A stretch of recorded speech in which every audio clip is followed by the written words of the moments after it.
Welcome back to News Channel 9 at 6. The next time you open up a bag of M&Ms, be sure to check the backside to see if it's made just down the road. 550 full-time employees work at the Cleveland Mars plant, turning out millions of chocolate candies a day. News Channel 9's Latricia Thomas takes us inside to show you how M&Ms are made in Cleveland. The secret behind the most popular letter in the League of Candy can be found inside the Mars plant in Cleveland.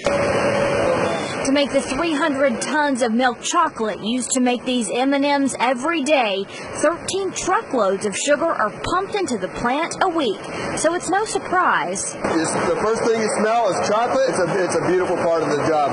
This machine molds the milk chocolate center of the 300 million M&Ms made here daily. In Cleveland, we make about 10 different varieties, including peanut, almond, peanut butter, milk chocolate, flavored, all the M&Ms you can think of. There are more than 2 miles of conveyors high above the plant, carrying the candy to the next part of the 16-hour process. It goes through a section of cooling tunnels. After the cooling tunnels is when we start putting in our sugar shell process. The first of dozens of sugar shell layers prepare the chocolate for the color that's waiting inside these huge drums. The color is built into the sugar, so the sugar already has the color that we're going to use for that particular batch, and then it just builds up a nice solid shell that gives you that crunch when you taste the M&M.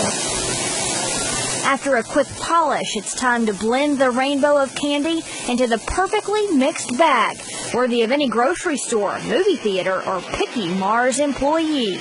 We'll always go and pick up a bag of M&Ms and make sure it's made in Cleveland. If they're not made in Cleveland, they won't buy it. So what makes an M&M an M&M?